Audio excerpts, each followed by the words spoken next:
Kapas, welcome back to our YouTube channel. So my name is 𝗚𝗏𝗡𝗏 exploring Tarlac. So for today's video guys, pupunta tayo sa Nesh-V farm sa 𝗙𝗪𝗏𝗏𝗏 sa Manlapig, Capas, Tarlac. So yung pinaka landmark or palatandaan papunta sa Nesh-V farm is itong kanto ng Dolores, Capas, Tarlac. So dito guys, kung manggagaling kayo ng Capas, ito yung pinakadaan niya. So kung galing naman kayo ng Tarlac, ito siya. So ito yung papasukan natin guys, itong kantong to, yun sa may barangay Dolores. So yun guys, no, pupunta na nga natin yung the Nesh-V farm. So MacArthur highway lang siya kung galing kayo Tarlac sa Capas. So madali lang naman siya hanapin. Pwede yung pagtanong yung kanto ng barangay Dolores. So may arko naman siya dito guys. So papasukan lang natin to dire-diretso hanggang madaanan natin yung barangay Mangga. So pagkatapos ng barangay Manlapig na siya. Tara guys.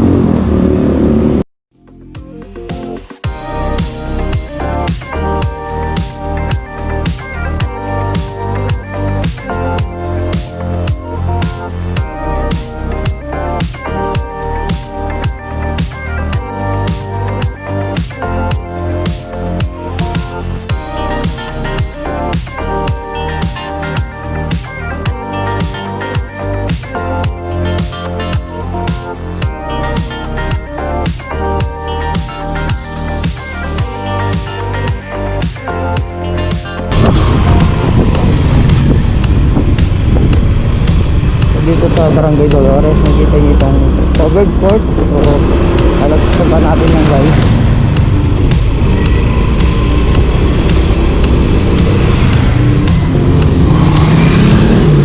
So diretso lang guys, no? Nakita naman tayo ay boy.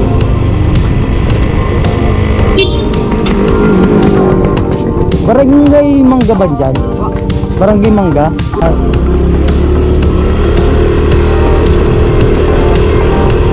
Guys, so diretso lang tayo hanggang makapunta tayo dun sa arko ng barangay Mangga.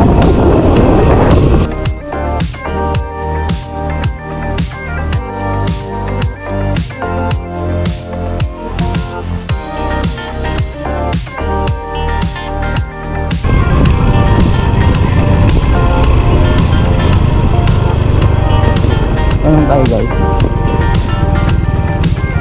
Sir, diretso ba ng ano to, Manlapig?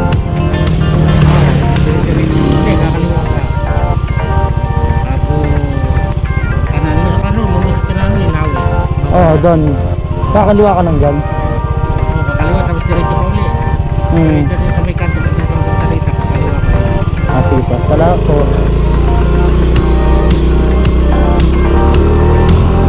So guys, so diretso lang tayo. Basta kasama nyo lang sa tanong, hindi tayo maliligaw.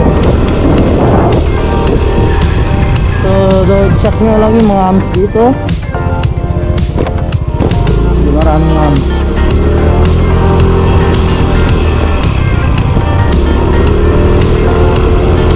So yun guys, no, nandito na tayo sa barangay Mangga. So diretso lang. So nakarating tayo sa barangay Mangga.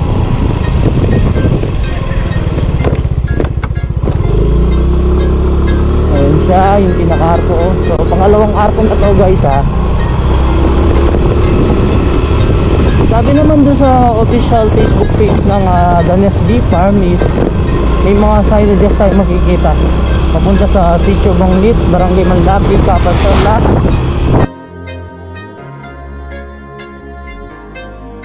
Kung wala naman kayong sasakyan Tarlaqueños, may mga tricycle sa kanto ng Dolores. Magpatid na lang kayo sa Nesh-V farm. Sa ngayon Tarlaqueños, hindi ko kayo magbibigyan ng idea magkano pamasahe mula sa kanto hanggang sa Nesh-V farm.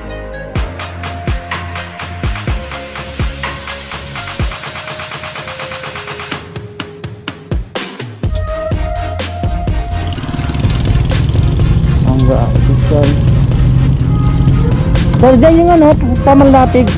Manlapig po. Dito lang pa. Thank you po. So yun guys, dito tayo dito.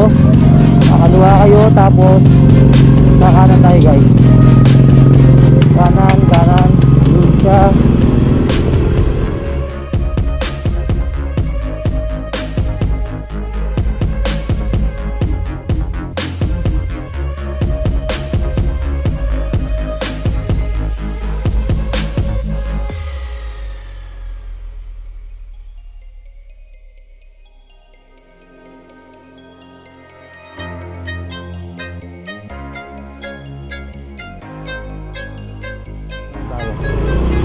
Kuya. Sir, pwede magtanong papuntang barangay Manlapig. Dito. Diyan yung yung sikat na farm ngayon, yung Nesh-V farm. Diyan lang siya. Pero di...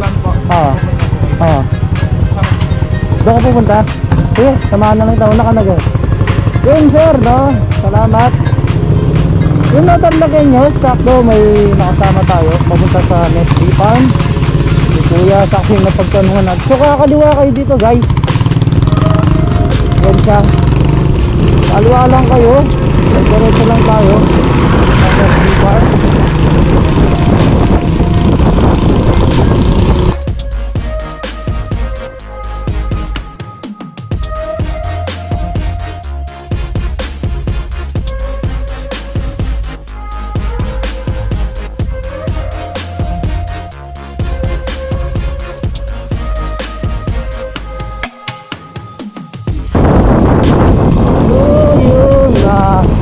Malapit lang pala siya dun sa mismong kanto guys, no? At siya may signage yung makikita dito, yung the Nesh-V farm. So diretso lang tayo. Medyo rough road lang dito sa guys.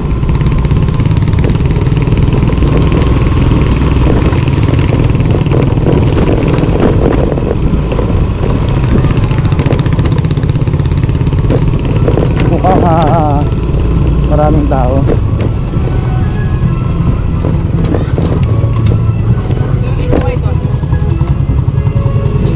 Kakaliwa ay kanan. Kanan po. Tsaka Salamat sir ha. diretso po pag sa maraming tubo. Okay, salamat. So yun guys, kala ko bungad lang yung Nesh-V farm. So diretso lang daw tayo dito, tapos kakanan. Lagpasan natin yung mga tubo-tubo doon.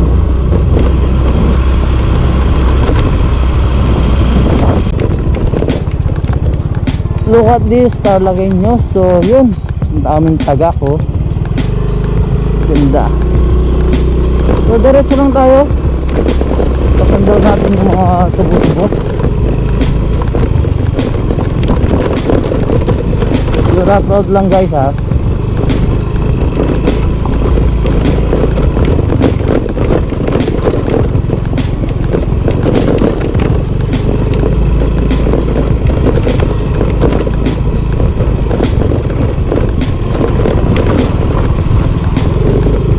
So yun guys, no? Dito na tayo sa may mga tubo-tubo. Palagay ko yun na yun, yung sa maraming makukulay na banderitas.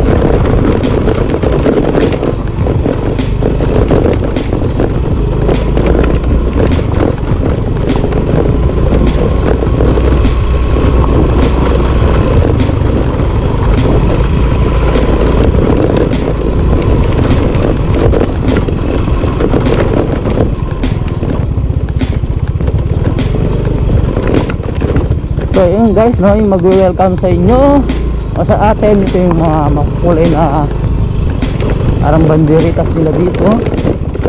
So ayun sila.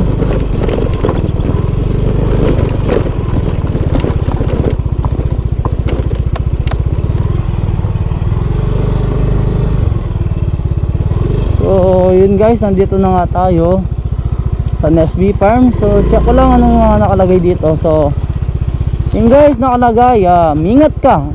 Sa Tagalog is mag-ingat ka. So mayari sigurado nito is Kawampangan. So yung isa yung nakalagay dito is magpatawad ka. Ibig sabihin sa Tagalog is yun, patawad ka. Parang ganun na rin naman siya. So 𝗙𝗍𝗹𝗏𝗧 𝗙𝗍𝗹𝗏𝗧 means yung long life. Parang ganun siya. So 𝗍𝗢𝗯𝗀𝗡𝗃, Lord guide us. Tapos ito sa kaysa magpakumbaba ka. Parang ganun din, magpapakumbaba ka. So yung isa guys, so luwid ka. So luwid is alam ko is mabuhay ka, malaos ko po, tuloy po kayo, tapos lugod ka, so magmahal ka. So andito na nga tayo sa Nesh-V farm guys. Tanong natin kung pwede bang mag picture taking ngayon dito.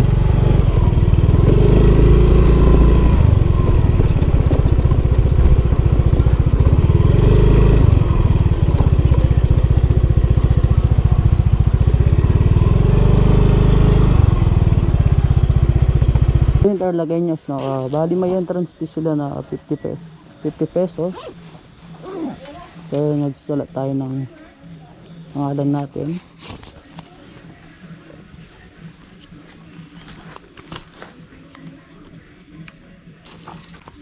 Bali kayo po yung mayari dito? Hindi po, katiwala lang. Wala pa po yung talagang boss na maya padarating. Marami na rin pong pumupunta dito. Opo. Yung pinaka open niya talaga sa December 20. So open na po talaga. So ngayon parang soft opening pa lang po siya, no? 3:20.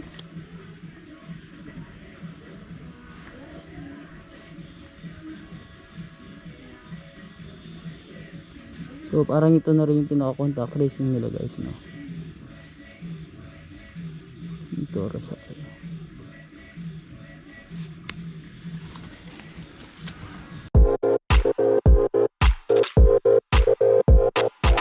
Konting trivia lang Tarlaqueños kung bakit Nesh-V farm ang pangalan ng farm na ito. Nesh kasi Nestor ang pangalan ng mayari at V kasi Victoria naman ang pangalan ng asawa niya.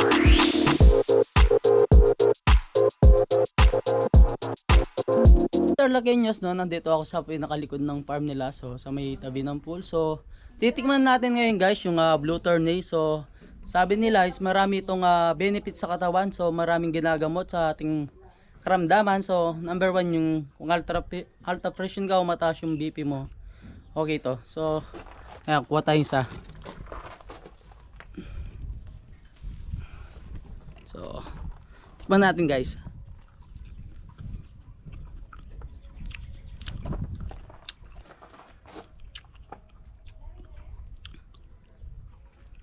Yun guys, medyo matamis-tamis nga yung lasa niya.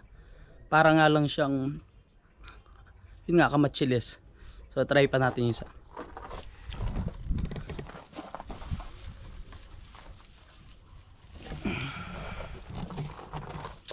So ito guys, papakita ko sa inyo.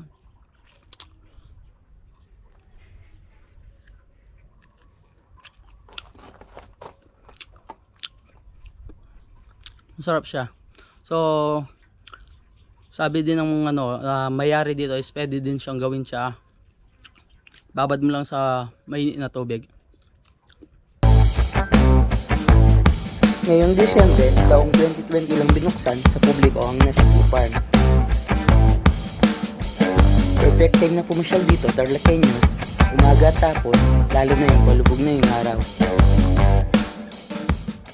So in Tarlaqueños, no, sa ngayon hindi pa ganun karami yung namukadkad na sunflower. So sabi ng owner is by January or February is full bloom na sila. So tatagal yung sunflower ng 2 to 3 months, and then after that is malalanta na sila. So by January guys and February, balik tayo dito pag full bloom na sila. Sa ngayon ito, may mga ilan-ilan pa lang yung may mga bulaklak talaga. So hindi pa ganun karami yung mga sunflower nila. Pero marami na mga klase ng bulaklak na pwedeng mapagpicturan. Anywhere you go, you belong. Anywhere you say, anywhere.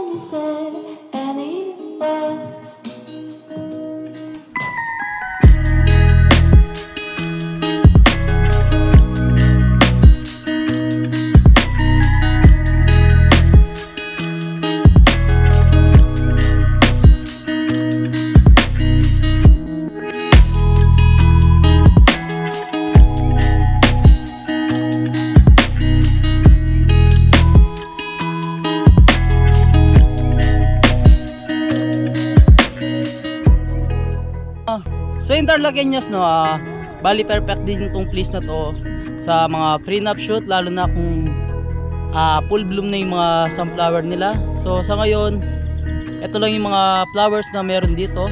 Yan, mga nakikita nyo guys, yan.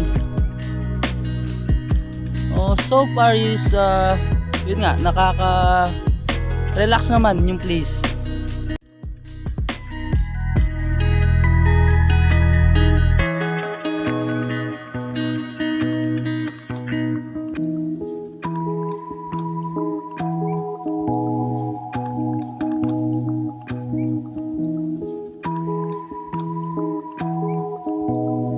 So yun guys, no, may mga swing din sila dito. So kung gusto nyo magpahinga, dito guys.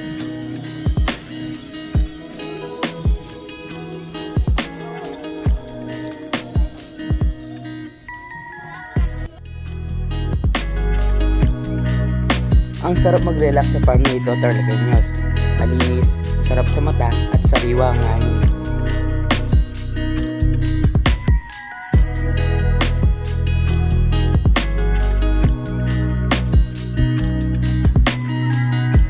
Kaya i-ready nyo na ang outfit nyo, Tarlaqueños.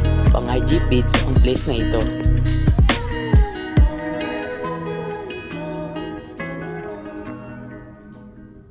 So yung ano, Tarlaqueños, bali nandito ako sa pinakataas. So yan, kikita nyo sa likod ko is palubog na yung araw. So ang ganda ng view guys, no, pag nandito ako sa taas, lalo na siguro pag full bloom na yung mga sunflower. So magmula dito guys, yan, makikita nyo ang ganda tignan ng mga ano, flowers. So sa pinakalikod ng farm na to is makikita mo yung Mount Tarlac. So papakita ko sa inyo guys, wait.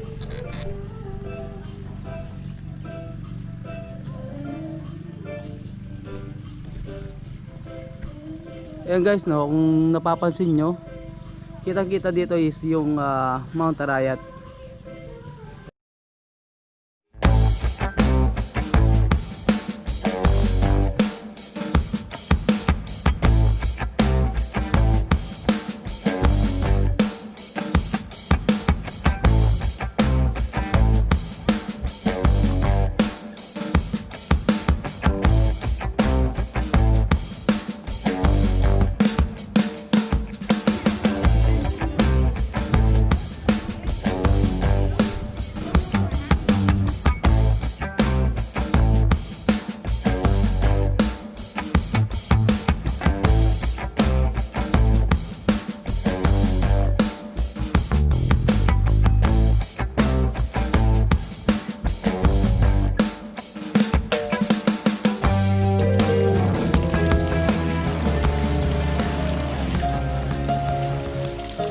So in Tarlaqueños, no, marami ring tanim yung Nesh-V farm dito sa farm nila. So ito nga guys, no, sa likod ko makikita nyo yung mga papaya. So meron din silang mga lemon tsaka iba-ibang prutas dito guys. So yun guys, hindi lang mga bulaklak yung makikita nyo dito sa Nesh-V farm.